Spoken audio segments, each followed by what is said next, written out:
Good morning, friends. Little Miss and I are up somewhat early. The boys are still sleeping.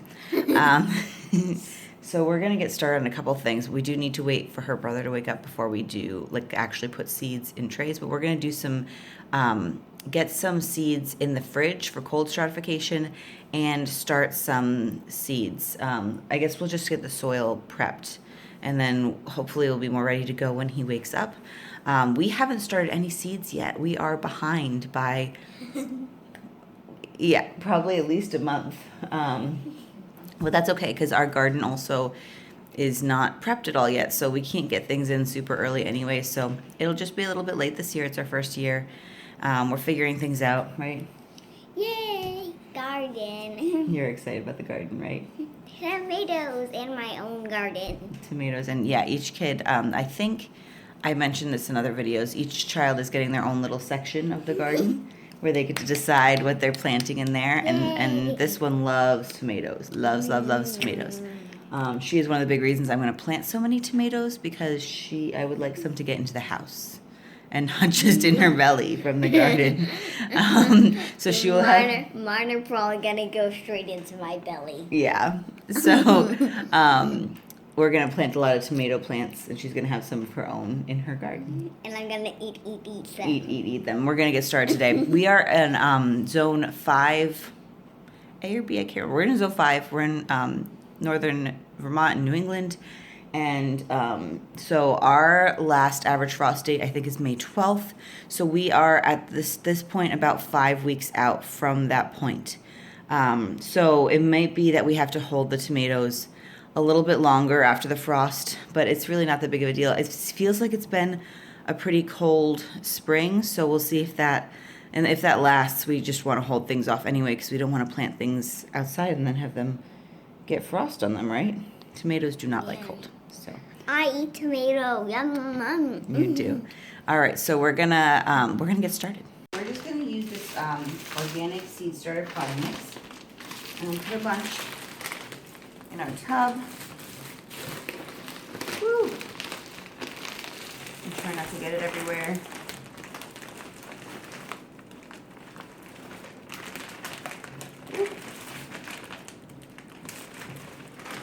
And then we're gonna follow a tip from the Rusted Gardener, and I've got some boiling water here, and we're gonna pour. You have to moisten the soil anyway, so we're using the boiling water so that we kill any fungi or eggs of little pests that we don't want in here. And we're gonna have to let it cool because we don't really want to put our plants in hot soil.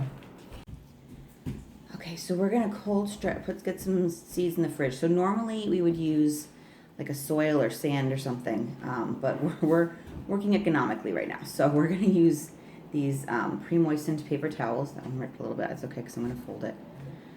And we're starting with lavender today, right? So this is an English lavender.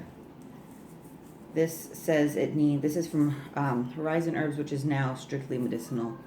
I think that I know they're the same thing. I don't know what they go by now. I'm pretty sure they go by strictly medicinal. This is actually from a couple years ago, so I'm not 100% sure if this will germinate, but it's okay because I have two different kinds, and this one's from this year. See, this year it says strictly medicinal seeds, so that's what I'm going with. All right, come here, Munchkin. So she is going to, I'm gonna give her some seeds, and she's just gonna sprinkle them gently on one side here. Yeah.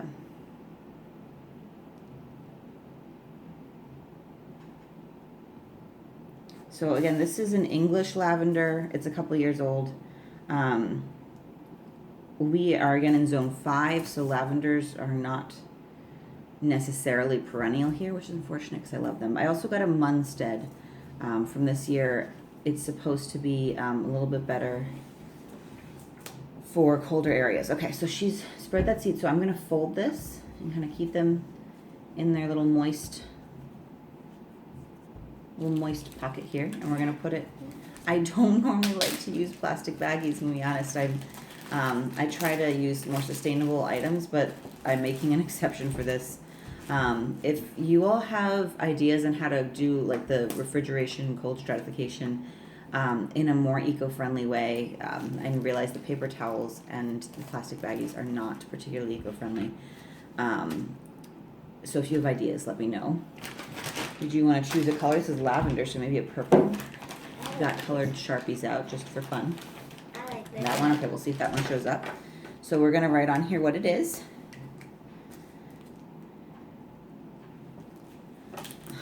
On here. And we're gonna write what it is, the date today, how long it should cold stratify for, and the date that we expect it to be done, I think. Okay, you ready?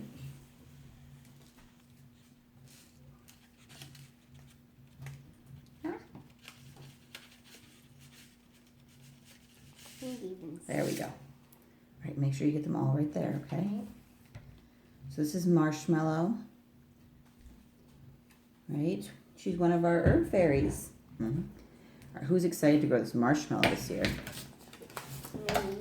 We're gonna try to grow it up our fence, on the side of the fence, because it likes to climb.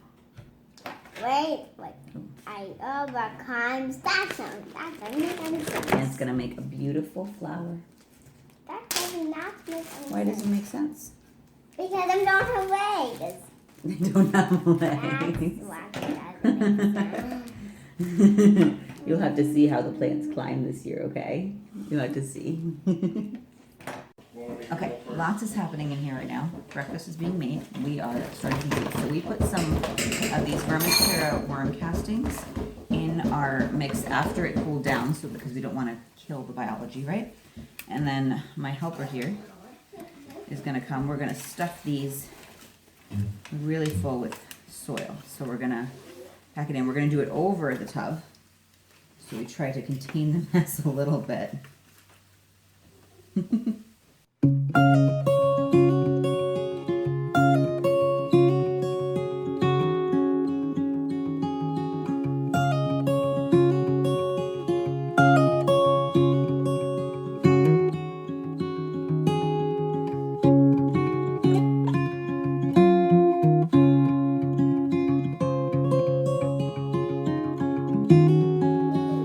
Okay, so we're getting started putting our seeds actually in. Next is the Costoluto Genovese tomato, which looks like a beautiful slicing tomato. And I love things Italian, so the fact that it's Italian makes me happy. So I'm just gonna, again, I'm just learning. These are really tiny spots. So we are putting 2 or 3 seeds in each cell with the knowledge that if more than one germinates, we will be cutting it down to just one per cell. Okay, guys, you ready? I'm gonna give you a couple of seeds. All right.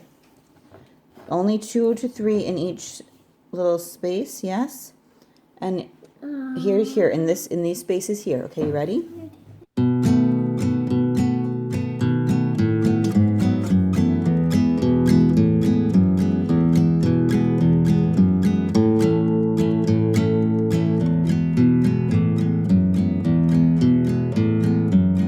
It's probably going to be way too many, and that's okay. We have plenty of seeds. We have a lot of different varieties of tomatoes. This whole rest of this is going to be filled with different varieties. So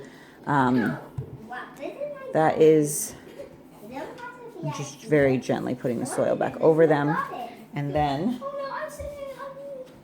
I actually made these little tags out of the outside of butter. You know when you get the butter and like the bunch of sticks together?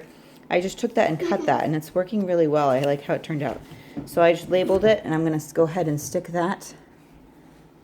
I thought it was going to be wet. It's not as sturdy as some of the plastic ones, but it's definitely more economical than having to buy those. So here we go. We're going to do some more.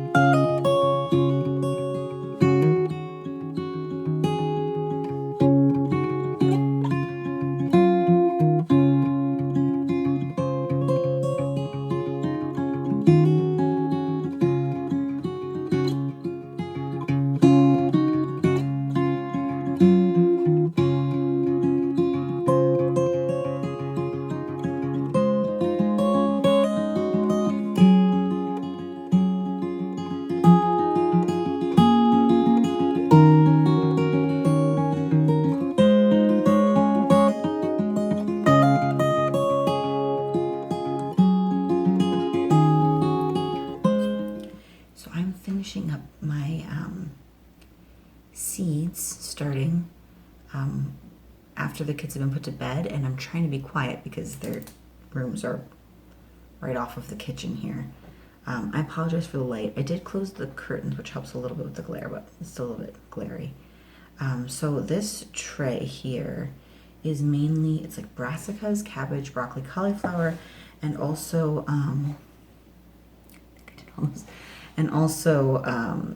a few pumpkins and leeks, which are all things that they say to start 4 to 6 weeks before your average last frost, and I'm at 5 weeks. So these ones I'm actually doing pretty much on time, unlike the trays I did earlier, which had tomatoes and peppers. Peppers, they say, you know, like 8 to 10 weeks before, and I think tomatoes are like 6 to 8 weeks, and then I had some other flowers and such, which really could have used longer than I'm giving them, but it's better late than never, and we're just going to do our best. And some of this stuff I'm also going to try to direct sow, and we're going to see how it goes.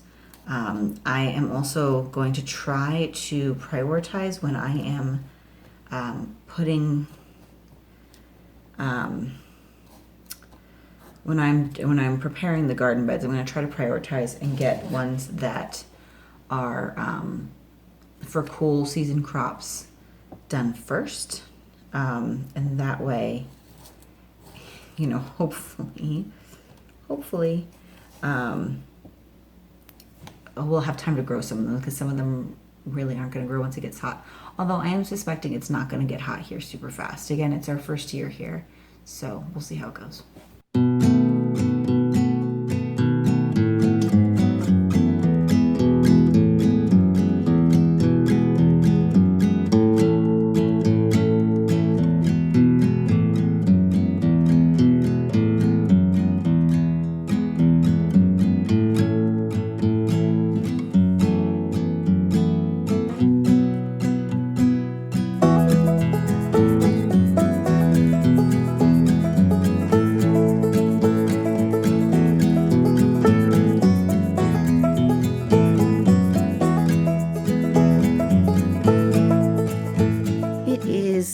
Almost past my bedtime, but I have finished these 4 trays that I wanted to get done this weekend of seeds to start. So this one is the first one I did with the kids. It's peppers and tomatoes. This here is just I cold stratified a bunch of seeds. I think I showed doing that before. This one I'm leaving out for 24 hours before I put it in the fridge. It's marshmallow. The other's already in the fridge. Moving up here. This one is a mix. It's mostly herbs and some flowers. This one is the one that is brassicas and some pumpkins. This one is more pumpkins and herbs and a few flowers. So yes, that is where I am. I'm obviously leaving the lights off right now until they sprout. When they sprout, I will start turning. When they start sprouting, I will turn lights on. The reason they're set up this way right now, I can fit 3 across. It's a little tight on each, but this one's on a heat mat. So that's why just the peppers and tomatoes are on the heat mat for right now. And probably until shortly after they germinate, or when they germinate, and then I will take it off the heat mat. So, and in the next week or two, we'll see. It probably will end up being 2 weeks. I'm going to start some more seeds, the next set at the hopefully correct time. So at that point, this will fill up. There's 2 more trays to go. Then I will sign off now. I hope you've enjoyed this. There will be more happening and coming up soon. So subscribe if you want to see more, and I will talk to you later.